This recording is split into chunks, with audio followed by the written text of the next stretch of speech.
We looked at every single character in the Pokemon anime in every single season, and we found the 10 strongest trainers to have ever been featured on the show. In this video, we will be ranking them by their competitive Pokemon prowess in order to truly determine who is the best there ever was. To judge these parameters, we will basically be asking, what if they entered a Smogon OU tournament for the generation that we consider they were displayed at their strongest? And we're doing 6 vs 6 Smogon singles battles instead of a VGC rule set because 1, there are way more single battles than there are double battles in the Pokemon anime. 2, it's been shown in almost every instance that an official league battle in that Pokemon anime world is the 6 vs 6 format. Do you mind if we battle with 6 Pokemon each? No problem. Hey, that's a full battle! He's got guts, all right. And 3, the Pokemon anime does not take double battling seriously at all. We're looking at you, Thunder Armor Swellow. And with that out of the way, here are the rules. This is what we've established in order to rank the legendary trainers that we found. But before we get to that, have you looked at your browser lately? Like the one you're watching this video on? Probably looks kind of boring. Well, it's a good thing this video is sponsored by Opera GX. Ditch those boring browsers that eat up your RAM while using them anyway. Like seriously, how are you supposed to play games when Chrome is eating up so much RAM? Opera GX has an awesome feature known as the GX control. Now you can just set a RAM limit of how much Opera will use, and you don't have to slow down the rest of your computer just to use a browser. Like look at how much less RAM Opera is using compared to Chrome here. And not only that, but Opera's aesthetic is customizable thanks to the mods. Since I know a lot of my viewers are into older games and history, why not set your background to this retro arcade theme? Every part of Opera is customizable, from the background music, opening and closing tabs, keyboard sounds. If you can think of it, you can customize it.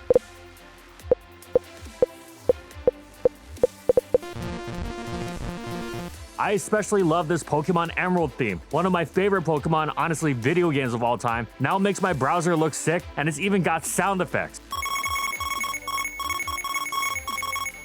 But that's not all. There's even AI built into the browser. Now I can use ChatGPT or ChatSonic at a moment's notice. And if I want to stay up to date with the latest gaming news, there's GX Corner, which tells me everything that's going on in gaming. Ooh, new Zelda game. Finally, changing browsers has never been easier. Literally just use this import browser tool and boom, your new default browser with everything you originally had. So what are you waiting for? Ditch your boring browser and get a top-notch one, and use my link in the description below and download Opera GX for free today.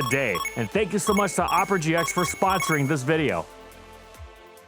1, we're gonna judge them by the generation they are the strongest in. 2, we're counting every Pokemon they have ever acquired, even if they have released them in the anime, until the generation where they are being ranked. For example, if Ash acquired Heracross in Gen 2, but we consider Kanto Ash to be his strongest iteration, spoilers, he's not, but just an example, Heracross will not be counted as Ash hasn't met him yet. And also, yes, this means Ash still has Raticate for the purposes of this video. 3, we are judging them by their full potential in the Smogon tier, because let's be honest, their movesets are really bad in the anime. 4, each Pokemon will get points based on their Smogon tiering of that generation, like Uber, OU, UU, etc. But rule number 5, we are not evolving the pre-evolutions, as this is their punishment for being an anime character. The point distribution here are as follows on screen. And to account for any potential ties with the point system, we also have invited an expert panel of Smogon battling champions like PokeAim MD, BKC, and Jimothy Cool to rank these trainers by their competitive synergy on a scale of 1 to 10. And we are mainly looking for exploitable battle strategies. And finally, rule number 6, each trainer must have 6 known Pokemon. So unfortunately, that means Tobias is disqualified, as he never showed his full team of 6 for being too powerful. Alright, now with all that out of the way, let's get into number 10. Kicking off our list, we have the original Giga Chad in the Pokemon anime, Gary. The dude that brings his own cheerleader squad everywhere in his sports car, who then somehow got a PhD in Pokemon science and proceeded to get a real job, instead of being a competitive Pokemon player. We will be judging Gary by his strongest possible lineup, which we believe is achieved in the Gen 8 arc of the anime. Although Gary is a man who has captured more than 45 Pokemon even as early as the Indigo League, I want you to know that my grandson Gary has already caught 45 Pokemon. 45 Pokemon!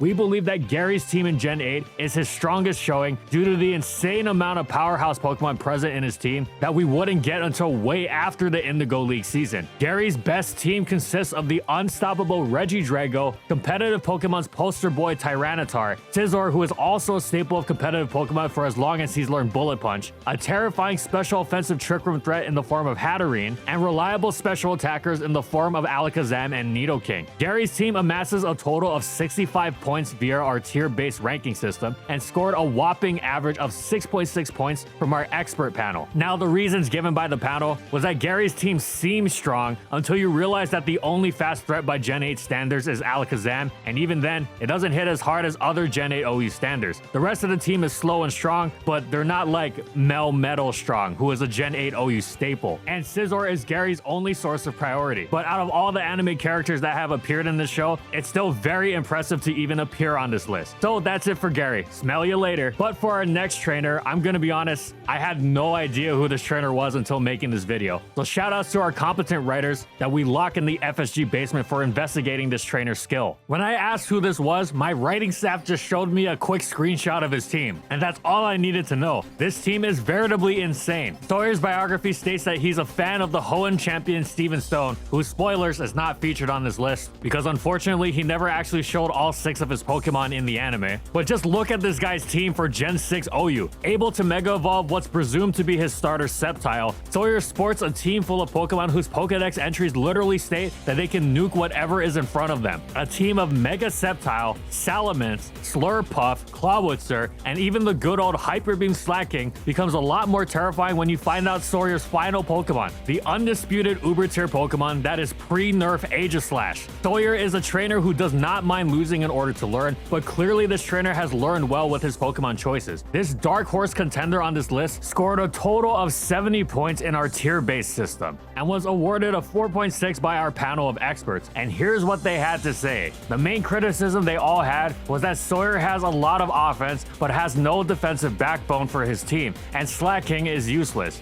Yeah, I agree with that.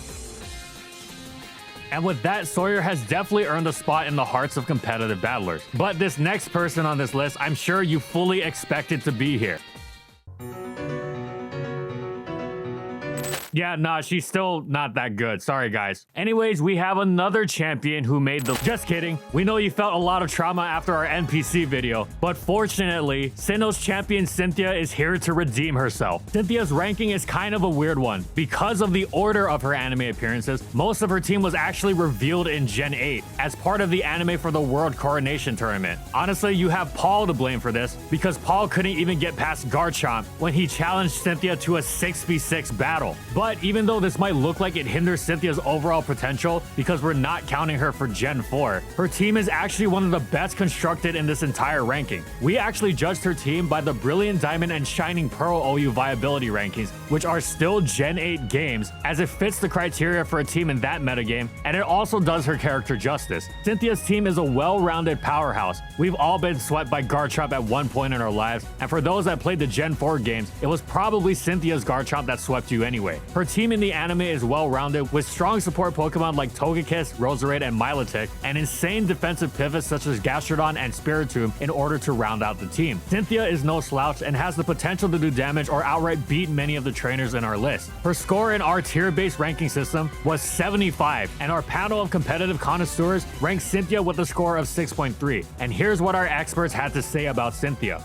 It looks like Cynthia's Spiritomb and Water types aren't the best picks for their roles, but her offensive core is good, especially with T-Spike support from Roserade. So, good job Cynthia, you actually made the list. Garchomp is a strong dragon Pokemon, but if plot and game armor takes any forms, it is definitely in the form of Mega Charizard X. Introducing our number 7 trainer, Alon, known for making almost every Pokemon anime follower salty after defeating what many consider Ash's strongest lineup, or at least least until he actually did win something. Alon is a terrifying trainer in his own right, not only being the proudest Charizard stand in the planet, but his can actually Mega Evolve. The rest of Alon's team is certainly no pushover either. Just look at this dude's lineup in Gen 6, Metagross, Tyranitar, Bisharp, and Weavile, with the odd one out being the most forgettable and least visually appealing regional bird, Unpheasant. If it weren't for that ugly pigeon's existence, who knows where it could have landed on this list. Alon's team scores another 75 points in our ranking system, tying with Cynthia, but the panel's high opinion of the Pokemon anime's #1 heartbreaker managed to put him above Cynthia, with an impressive average score of 6.6. And here's what the experts think of Alon's team. And it looks like our judge panel had the same opinions as us about Unpheasant.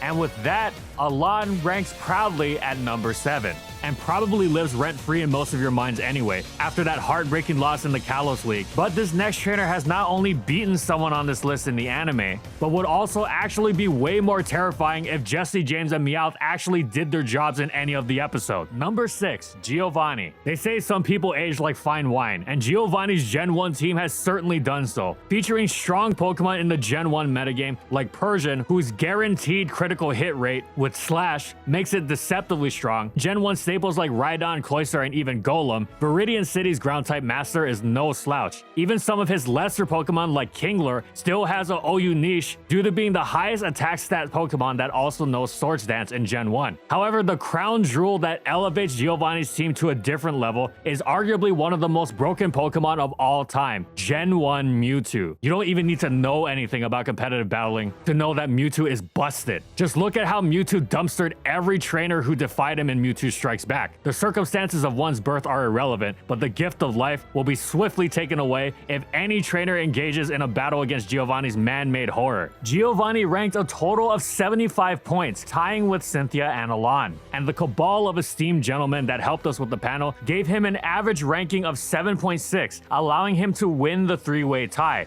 And here are their opinions.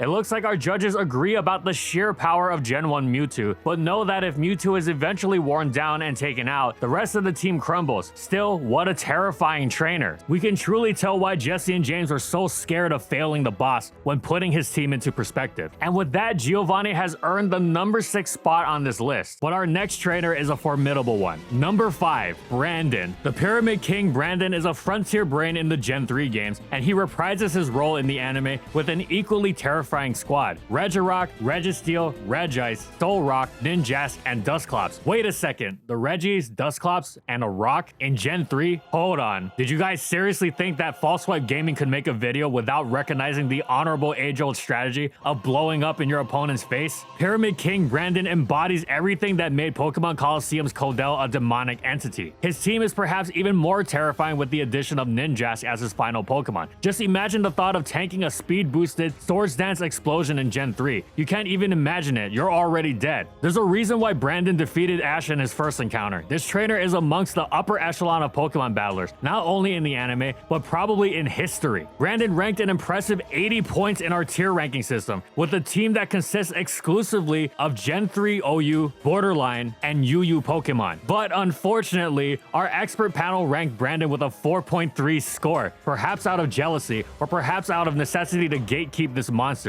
But here's what they had to say.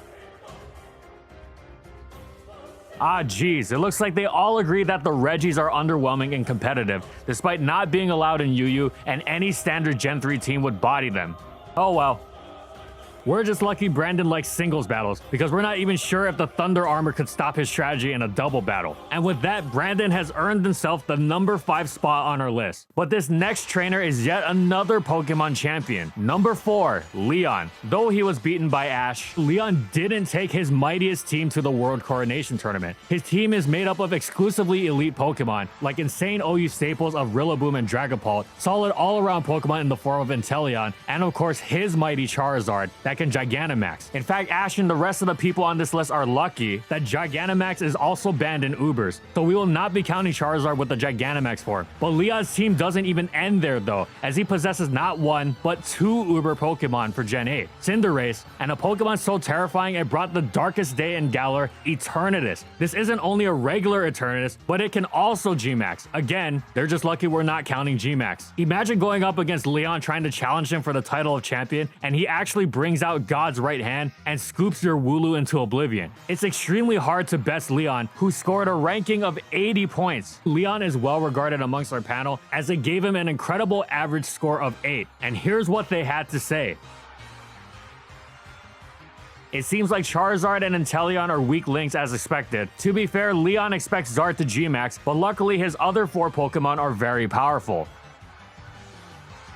And as we climb the power creep tiering rung, who could possibly be above such a monster? Well, this next character has snatched victory from the hands of defeat on countless occasions, and especially against Brandon and Leon. I mean, this list wouldn't be complete without our protagonist, right? That's right, Ash actually made the list. It took him a while though, because we will be judging Ash by his theoretically strongest Gen 8 team. Look, we can't really blame Ash for his lack of growth as a competitive battler, as he's been 12 years old for around 20 years now. However, in the end, Ash managed to acquire an impressive roster of extremely threatening Pokemon. He'd probably be number 1 if he just evolved most of his Pokemon, if we're being real. But regardless, just take a quick look at the team that we selected for Ash. Charizard, who has been roided out in the Terrific Valley, and a powerful sun-inducing strategy to boot with Torkoal. Ash is already proving that he's a force to be reckoned with. But look at the rest of his team. We have yet another trainer with 2 Ubers. Dracovish, Naganadel, and even non-Ubers like Melmetal and Dragonite would make any trainer second guess themselves against Ash's might. This team is so strong that it's hard to imagine anything above it.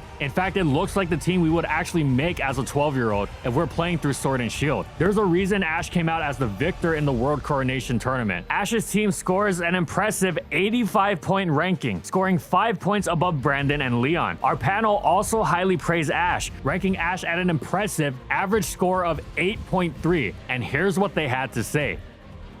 It looks like Ash has a lot of power, but lacks in the speed department a bit. Still, he just hits so hard. It's hard not to be overwhelmed by his team. Now I know what you're thinking. With that team, which trainer could possibly rank above the protagonist? Is that even possible? Well, all you competitive Pokemon fans out there, this one's for you. Number 2, Paul. That's right, competitive players, it's you. You are above the monster that is Ash.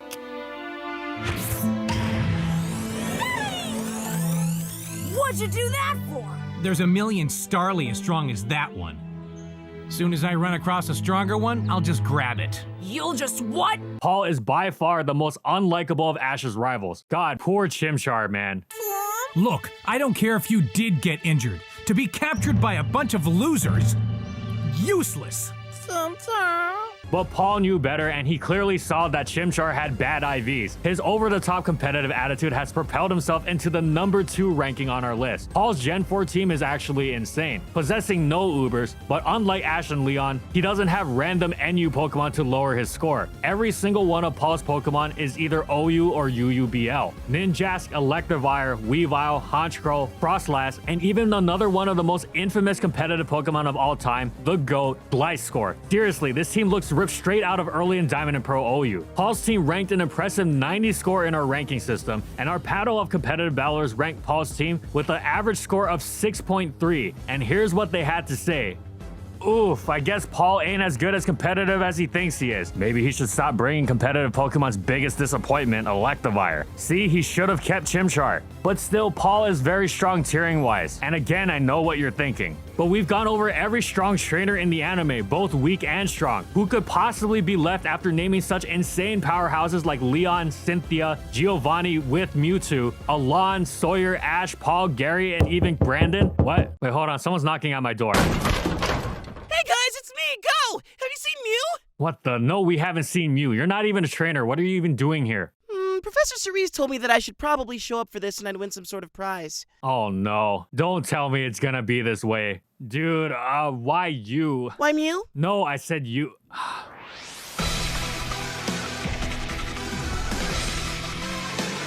Number 1, Go. We couldn't believe it ourselves when we were crunching the numbers, but since we're going by everyone's competitive potential, Go outshines all of them. Despite exclusively catching Pokemon in the anime and only battling maybe once or twice, Go has over 100 Pokemon to choose from, and his team can only be described as godlike in power. Just observe, Eternatus, Uber. Yes, he gets Eternatus. He caught it and gave it to Leon, but remember, we're including released Pokemon as well. His signature Cinderace, Uber, Ferrothorn, and OU Nightmare for as long as this existed, Regieleki, and competitive staples in the form of Alolan Ninetales and Scizor. No trainer can step up to Go's team. His team for Gen 8 OU tied with Paul's at 90 points, but our panel awarded him with an incredibly high average score of 9 out of 10, which is unprecedented for any other trainer on this list. Alright, so-called competitive panel, what do you have to say for yourselves? Why does the Pokemon Go player get the highest score? Let me see.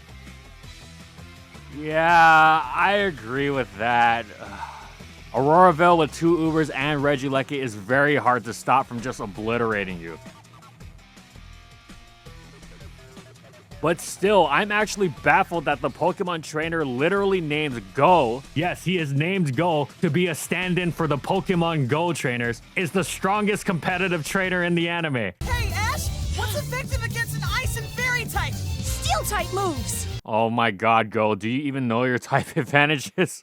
I guess it really is hard to top such a cohesive strategy with incredibly strong Pokemon like the ones Go has. And we didn't even mention some of the other behemoths he possesses like Suicune and Kingdra. But, I mean, that Suicune got captured by a regular net somehow, so that's why it's just an honorable mention. Oh my god, I can't believe this. Well, I gotta be a good sport. I guess that makes you number 1. You, Go, are the best there actually ever was, as hard as it is for me to admit. All right, I won! You all doubted my power even though I caught all those Pokemon so easily. Now, where's my Mew? I don't have Mew.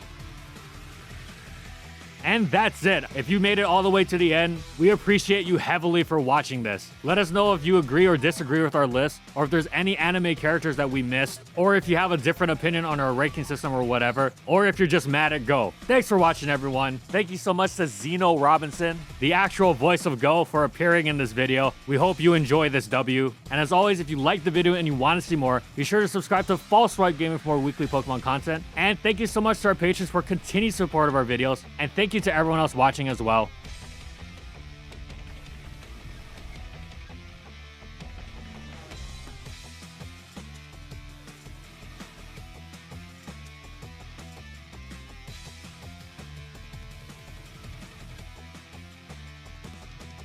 And thank you so much to our Platinum patrons. Thank you to Alex Sable, Anthony Belval Renault, Bingleton, Daniel Isbeast, Dr. Mint, Funky, Glitcherton, Gustavo, Hal, Nurse Jake, Jack G, Lord of the Rabbit, Pretzel SP, Raven Daytona Ring, Ray Ray, Skylaria, Soares and Croxon, Shiwei Miji, Stoneface Colin, and Quetzalcoatl Northropi for their major support of our videos. And follow my crew on these social media platforms. And that's all I got. See you next time, everyone.